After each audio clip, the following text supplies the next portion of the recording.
Selamat Sabat bagi kita semua. Puji Tuhan, pada Sabat ini kita masih diberi kesempatan untuk memuji dan membesarkan nama Tuhan. Terima kasih atas kesempatan yang diberikan kepada saya di EHM Channel ini untuk bisa membawakan firman Tuhan kepada pendeta dan kepada pengurus. Saya ucapkan banyak terima kasih. Begitu juga Jessica yang telah membawakan lagu spesial, yaitu Tuhan tidak jauh dari kita, Dia hanya sejauh doa. Saudara-saudara sekalian yang kekasih, kalau kita melihat keadaan pada saat ini, begitu besar, begitu banyak sekali masalah yang terjadi. Masalah-masalah ini kadang-kadang bisa membingungkan kita sebagai umat yang percaya kepada Tuhan. Tetapi di dalam masalah ini kita dikuatkan karena kita mempunyai seorang penolong. Pengharapan kita yaitu Yesus. Dia tidak sejauh doa. Baik, kita akan berdoa sebentar. Bapa dalam kerajaan surga, kami bersyukur karena Tuhan selalu melindungi kami. Tuhan mengasihi kami. Dan pada saat ini ya Bapa, kami akan mempelajari firman Tuhan.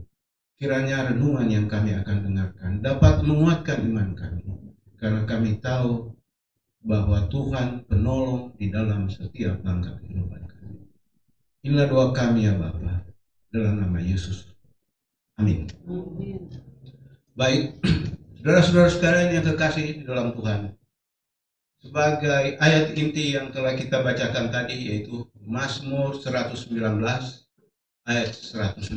Kita semua sudah hafal itu tadi waktu dikatakan ayat inti.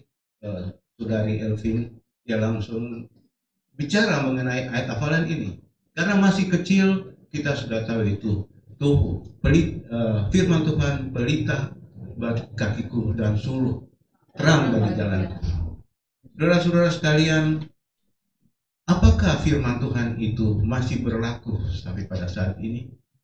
Saya mempunyai judul di sini, yaitu judulnya Alkitab sekarang ini. Mungkin kalau kita melihat Alkitab di mana-mana, banyak sekali kita bisa dapatkan Alkitab ini. Tetapi apakah saudara-saudara pernah mengetahui bahwa Alkitab ini dari sejak dahulu kala berusaha dikaburkan, dimusnahkan oleh orang-orang pintar maupun orang-orang yang tidak suka kepada firman Tuhan ini.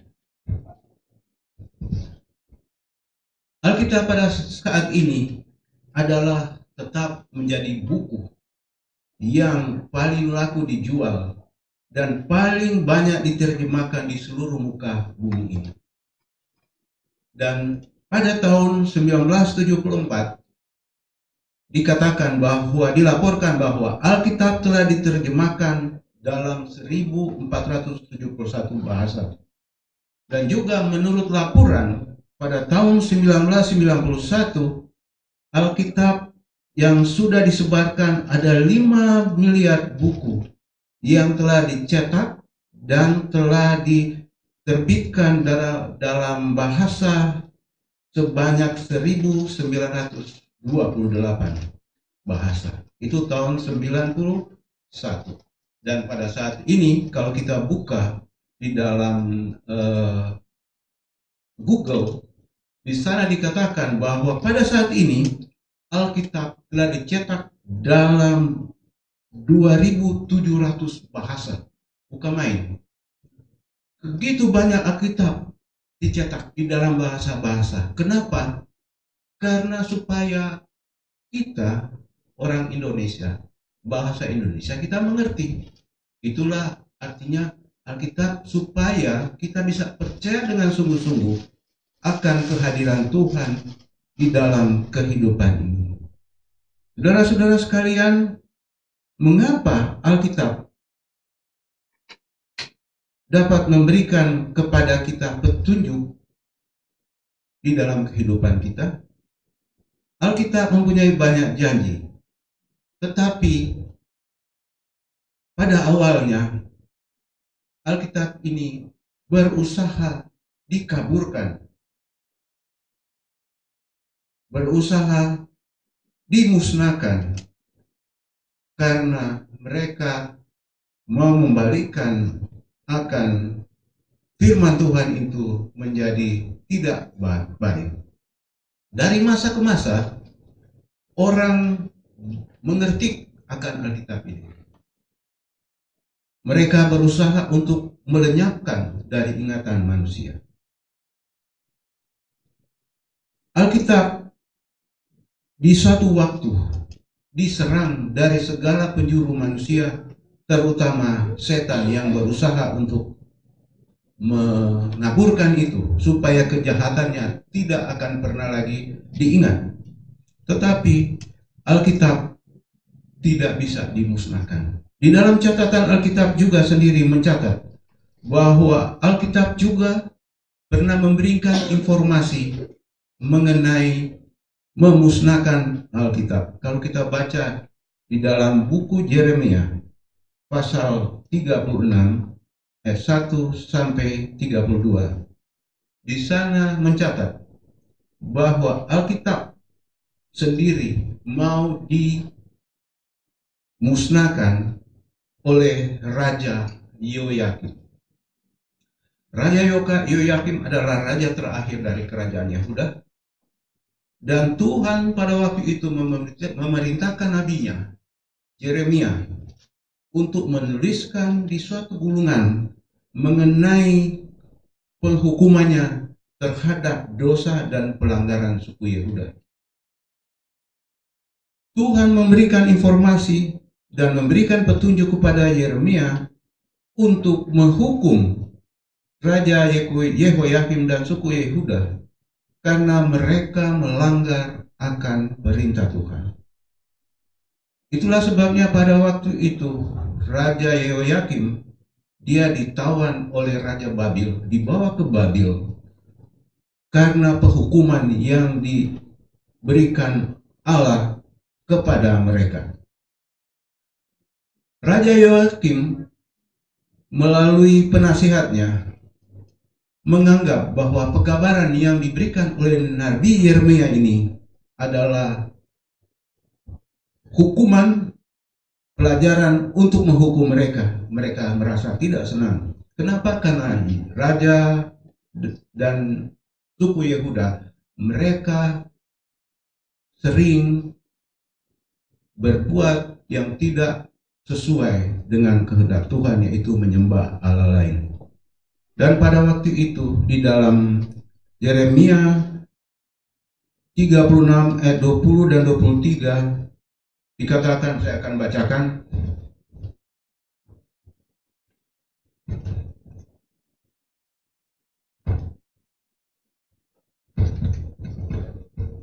Buku Yeremia 36 ayat 20 sampai 23. Dikatakan, kemudian pergilah mereka menghadap raja di pelataran. Sesudah mereka menyimpan gulungan itu di kamar panitera Elisama, mereka memberitahukan segala perkataan ini kepada raja. Raja menyuruh Yahudi mengambil gulungan itu, lalu ia mengambilnya dari kamar panitera Elisama itu. Yahudi membacakannya kepada raja dan semua pemuka yang berdiri dekatnya. Waktu itu adalah bulan yang ke-9 dan raja sedang duduk di balai musim dingin, sementara di depannya api menyala di perapian. Setiap kali apabila Yahudi selesai membacakan 3-4 lajur, maka raja mengoyak-ngoyaknya dengan pisau raut, lalu dilemparkan ke dalam api yang di perapian itu, sampai seluruh gulungan itu habis dimakan api di perapian. Saudara-saudara sekalian, kita melihat di sini Yehoyakim dia juga berusaha untuk membakar akan firman Tuhan, tetapi usaha ini sia-sia. Usaha untuk memusnahkan firman Alkitab ini dibuat oleh Raja Yoyakim ini ternyata telah dibuat oleh banyak orang yang ingin memusnahkan Alkitab. Dulu raja dia juga memusnahkan Alkitab, tetapi sesudah itu banyak sekali orang yang ingin memusnahkan firman Tuhan. Pada Kaisar Roma yang terkenal menganiaya orang Kristen, tidak cukup dengan menganiaya dan membunuh orang Kristen. Mereka pun berusaha untuk memusnahkan Alkitab dengan cara membakarnya. Kaisar Nero, Kaisar Domitian atau Gratian adalah di antara kaisar Roma yang telah mencoba menghancurkan Alkitab. Hal yang aneh dapat dilihat juga dari beberapa usaha untuk menerjemahkan Alkitab di berbagai bahasa agar lebih mudah dimengerti banyak orang, sering mendapatkan tantangan dari oknum-oknum tertentu. Misalnya, kejadian yang pernah dialami oleh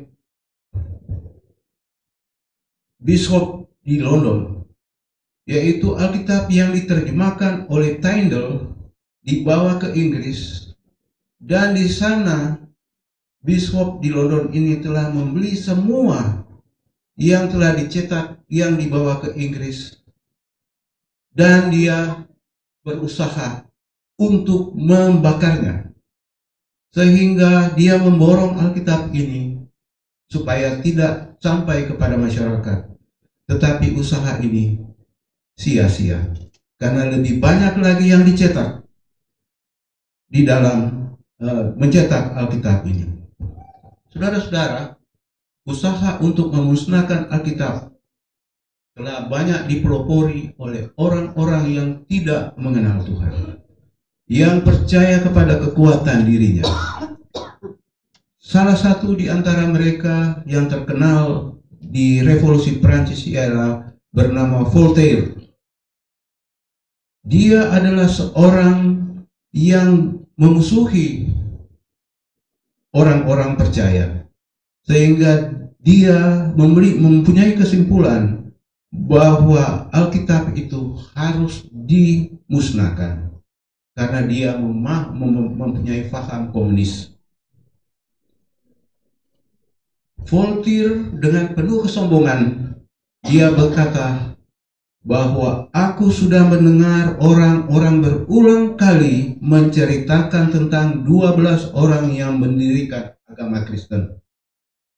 Aku akan membuktikan bahwa satu orang saja sudah cukup untuk meruntuhkannya. Janjinya ini tidak terbukti. 2 abad setelah masa berlalu akan Revolusi Prancis ini, sejarah berbicara bahwa Voltaire itu benar-benar tidak seperti apa yang dia harapkan. Dia berusaha untuk memusnahkan Alkitab, tetapi Alkitab itu tidak bisa dimusnahkan. Dia berusaha untuk membakar akan Alkitab ini, dan dia berusaha untuk memusnahkan Alkitab bersama pengikut-pengikutnya, dan dia tidak ingat bahwa perkataan Tuhan tidak pernah akan terhapus. Di sini saudara-saudara sekalian yang kekasih, kita melihat bahwa firman Tuhan adalah menjadi penolong di dalam kehidupan kita. Parlemen Prancis setuju akan ide dari Voltaire ini, sehingga usaha untuk memusnahkan kekristenan telah merembes di negara-negara tetangga dengan pemikiran bahwa Alkitab itu harus ditiadakan karena akan merusak reputasi mereka. Tetapi ternyata Alkitab justru makin populer. Kenapa dia makin populer? Karena dia diminati oleh orang-orang yang ingin mengenal akan kebaikan dan kebesaran Tuhan. Sehingga saudara-saudara, pada beberapa tahun sesudahnya, timbullah lembaga-lembaga yang begitu besar, yaitu lembaga Alkitab yang terjadi di Inggris pada tahun 1804. Kemudian disusul oleh lembaga Alkitab Amerika pada tahun 1816. Begitu banyak Alkitab yang dicetak, diberikan kepada orang-orang yang membutuhkan firman Tuhan. Dan hasil dari usaha mereka untuk memusnahkan Alkitab timbul sendiri di dalam kehidupan orang-orang yang telah orang yang mempunyai pengetahuan akan firman Tuhan. Dan sadar tidak sadar, pada waktu itu rumah yang dijadikan percetakan propaganda untuk menuliskan tulisan-tulisan yang menyeleweng kepada firman Tuhan, dan 100 tahun kemudian rumah Voltaire ini dijadikan rumah cetak Alkitab yang disebarkan di seluruh dunia. Saudara-saudara sekalian, kalau kita melihat kehidupan ini, Alkitab berusaha diselewengkan, dibuat tidak sama-sama dalam kehidupan kita. Tetapi dikatakan bahwa usaha memusnahkan Alkitab tidak akan bisa terjadi karena Tuhan masih bersama-sama dengan umat-umatnya. Usaha memusnahkan Alkitab bukan hanya pada mulainya kekristenan atau Eropa saja, melainkan di beberapa negara juga mempunyai keinginan untuk memberantas firman Tuhan. Saudara-saudara yang kekasih, memang firman Tuhan adalah penolong di dalam kehidupan kita. Apakah firman Tuhan ini masih relevan pada saat ini? Melihat dari usaha-usaha untuk menghapuskan Alkitab, tetapi Alkitab tetap berjaya. Bahkan di dalam cetakannya begitu banyak sekali orang-orang yang lebih patuh dan percaya kepada Tuhan. Kenapa Alkitab itu dibutuhkan oleh semua umat manusia dari dahulu, sekarang, dan nanti? Dikatakan dalam Matius 5:18, dikatakan, sesungguhnya selama belum lenyap langit dan bumi, satu iota atau suatu titik pun tidak akan ditiadakan. Berikutnya dalam Lukas 10 ayat 35 dikatakan, kitab suci tidak dapat dibatalkan. Semua orang yang hidup adalah seperti rumput, dan segala kemuliaan seperti bunga rumput. Rumput menjadi kering, bunga gugur, tetapi firman Tuhan tetap untuk selama-lamanya. 1 Petrus 1 ayat 24 dan 25. Saudara-saudara, pernahkah saudara mendengar seorang yang bernama Ted Turner? Dia adalah tokoh yang terkenal di dalam dunia ini. Dia adalah seorang pendiri CNN, Cable News Network. Dia adalah seorang penemu, penggagas akan TV kabel ini. Sehingga dia dinobatkan menjadi Man of the Year 1991 oleh majalah Time. Kenapa? Karena dia telah memperlihatkan kepintarannya dengan mengoperasikan CNN. Kalau kita lihat sekarang masih ada CNN. Waktu itu tahun 1991 di Perang Teluk, di sana dia bisa menyiarkan secara langsung di 150 negara. Bukan main, segala peristiwa yang terjadi di detik itu juga sudah bisa dilihat di 150 negara. Tapi sebelumnya pada tanggal 16 September 1889, Ted Turner telah mendapatkan penghargaan yang disebut Paulus White Award. Itu sebuah penghargaan bergengsi tinggi atas jasa-jasa yang telah dibuatnya. Namun pada upacara penyerahan penghargaan tersebut di Westin Hotel di Kansas pada tanggal 16 September 1989 itu, sesuatu telah terjadi. Ted Turner, seorang yang ternama itu, menolak akan hukum Allah dan mengatakan bahwa seluruh hukum Allah sudah ketinggalan zaman, tidak bisa lagi digunakan sebagai ukuran moralitas manusia. Oleh sebab itu ia sendiri mengingatkan bahwa 10 hukum Allah perlu diganti dengan hukum Ted yang disebut inisiatif sukarela.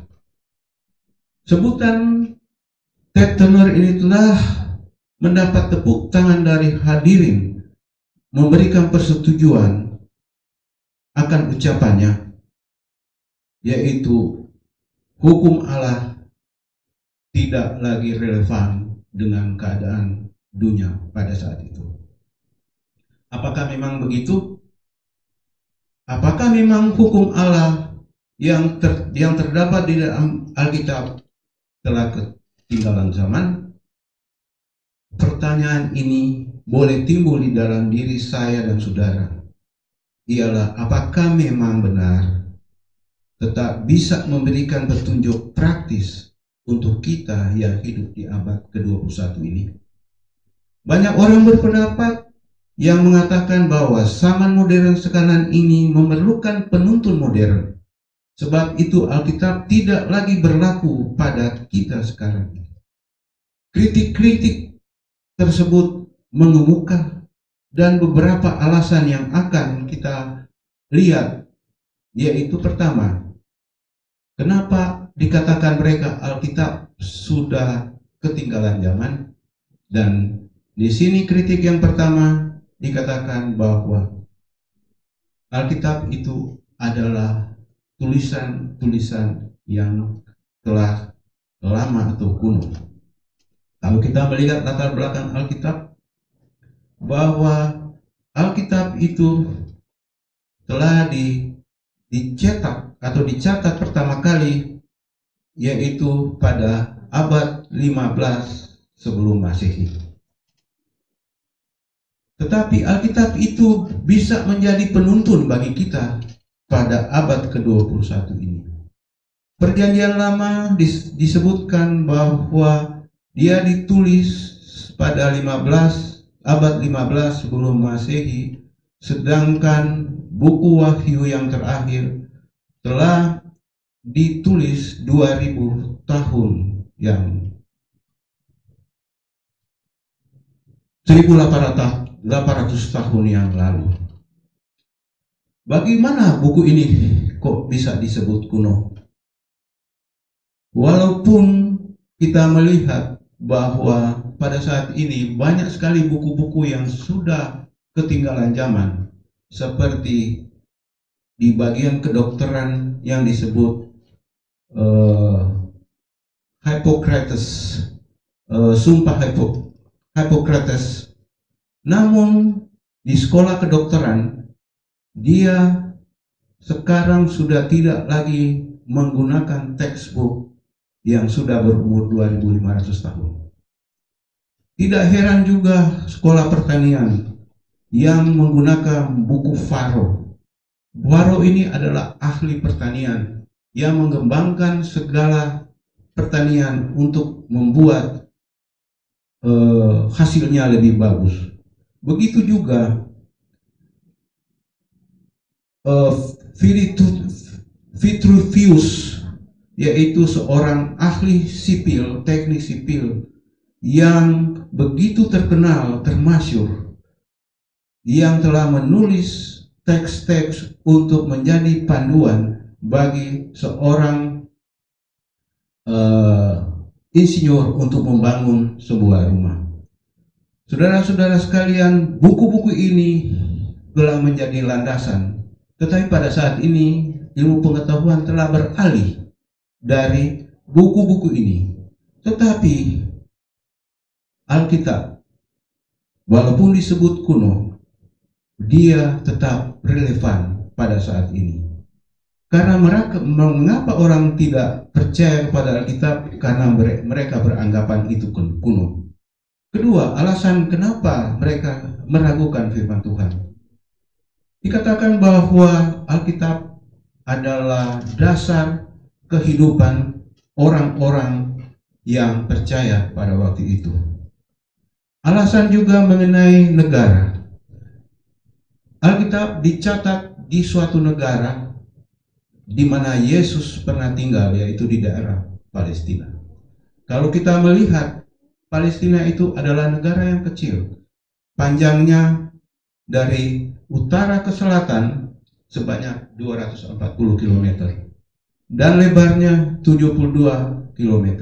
Kita bisa bayangkan bagaimana besarnya negara ini. Kalau kita bisa lihat dari Jakarta mungkin ke Cirebon, inilah panjangnya negara Palestina. Dan lebarnya mungkin dari Jakarta sampai ke Cipanas kalau kita lewat tol. Itulah negara di mana Alkitab banyak dicatat. Dan lebih mengherankan lagi bahwa Alkitab ditulis di suatu masyarakat atau negara yang tertutup, yaitu orang Yahudi yang terkenal dengan bangsa yang mengasingkan diri. Mereka mempunyai pergaulan yang berbeda. Bagaimana negara ini bisa menjadi dasar etika bagi kita yang ada pada saat ini? Orang Yahudi mengasingkan diri dari bangsa lain. Orang Yahudi tidak mengenal bangsa-bangsa kafir di sekelilingnya. Mereka tidak bergaul. Dan juga mereka, walaupun menjadi bangsa, mereka juga dikalahkan oleh kerajaan-kerajaan seperti Asyur, Babel, Persia, Yunani, dan Roma. Dan hampir kita tidak mengerti apa artinya kebebasan dan kemerdekaan bagi mereka. Bagaimana buku yang ditulis di sana bisa menjadi etika bagi kita sebagai orang percaya pada saat ini. Yang ketiga, suasana berbeda. Alasan yang menangkal berlakunya Alkitab di bawah sini adalah berpendapat bahwa suasana sekarang sudah beda dengan yang dulu. Kalau suasana dulu adalah suasana yang masih kuno, sekarang sudah modern. Misalnya saja, pada waktu zaman dahulu, orang pergi ke kebun hanya membawa cangkul ataupun apapun batu kalau zaman dahulu 2000 tahun yang lalu. Atau misalnya upah per hari misalnya 100 rupiah. Dan pada saat ini kalau kita bandingkan dengan upah sekarang ini begitu jauh, berarti sudah tidak relevan lagi. Di zaman dahulu orang bekerja secara manual, tetapi pada saat ini orang bekerja secara mesin dan mempunyai mekanisasi yang besar, industrialisasi yang besar. pabrik yang besar. Apakah itu masih relevan pada saat ini?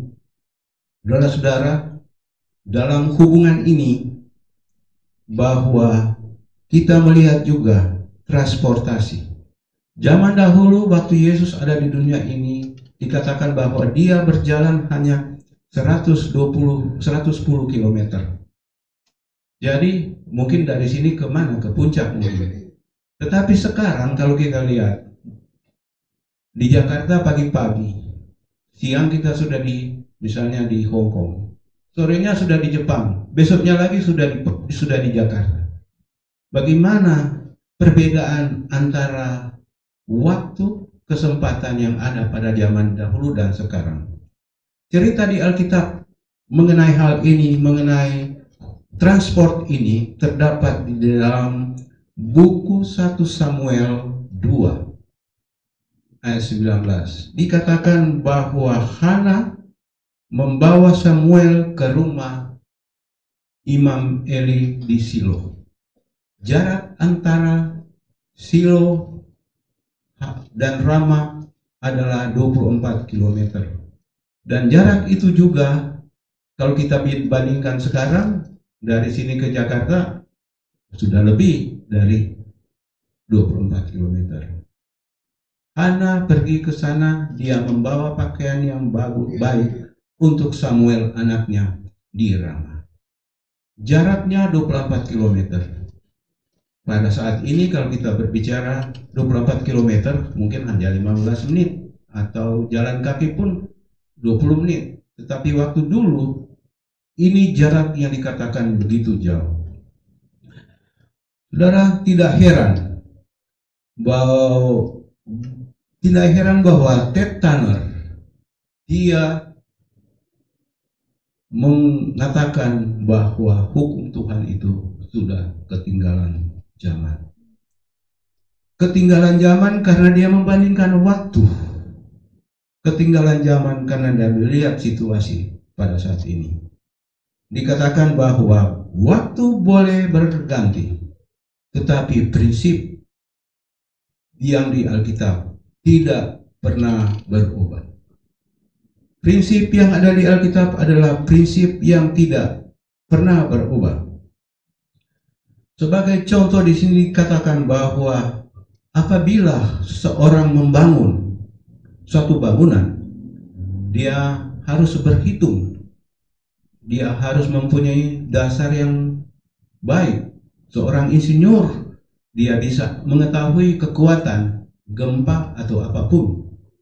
Nah, kita coba bandingkan. Bahwa zaman dahulu di Mesir ada piramida, kita tahu semua itu. Piramida itu dia mempunyai dasar yang baik. Berikutnya juga kita bisa melihat bahwa ada suatu kantor pos yang di London yang telah dibangun beberapa ratus tahun yang lalu, masih tetap kokoh dan ada. Di sini juga kita melihat bahwa di Monas, kapan Monas didirikan? Mungkin 1964, banyak dari kita yang belum lahir. Tetapi tetap ada sampai pada saat ini. Dasarnya baik dan betul. Begitu juga akan firman Tuhan. Firman Tuhan adalah menjadi dasar di dalam kehidupan kita. Tidak mengenal waktu. Dia tidak mengenal hal-hal yang dikatakan kuno, karena itu adalah firman Tuhan. Saudara-saudara sekalian kekasih, prinsip yang kita harus ingat yaitu hubungan dasar pribadi kita dengan Alkitab. Secara jelas Alkitab menyebutkan bahwa antara laki-laki dan perempuan, manusia dengan Tuhan, dan hubungan pribadi antar manusia ini tidak berubah. Hubungan terdiri atas kasih atau benci, menghormati, setia atau menurut, yang sama saja di zaman modern seperti zaman purbakala. Sebagai contoh, pada waktu Ribkah menjadi pengantin untuk Ishak, dia datang menaiki unta, mengenakan pakaian yang sesuai yang samanya, yaitu wajahnya ditutup dengan cadar. Begitu juga sekarang, pengantin masih tetap ada, tetapi berbeda. Kalau Ribkah dia naik unta, pada saat ini orang naik mobil. Dia menggunakan gaun pengantin yang modern. Suasana boleh berbeda, tetapi prinsipnya sama. Ini sebabnya mengapa prinsip yang diberikan oleh Alkitab, apakah itu Perjanjian Lama yang ditulis 3.500 tahun lalu atau Perjanjian Baru yang ditulis 2.000 tahun yang lalu, tetap merupakan penuntun di dalam kehidupan manusia. Itu merupakan penuntun praktis bagi kita sebagai umat yang percaya. Semuanya mengenai perkara yang tidak berubah selama manusia tetap disebut manusia dan Tuhan disebut Tuhan. Saudara-saudara sekalian, di dalam kehidupan kita bermasyarakat, bahwa kehidupan pribadi kita adalah kehidupan yang seharusnya selaras dengan Alkitab, firman Tuhan. Alkitab berbicara banyak mengenai hidup manusia di dalam bermasyarakat.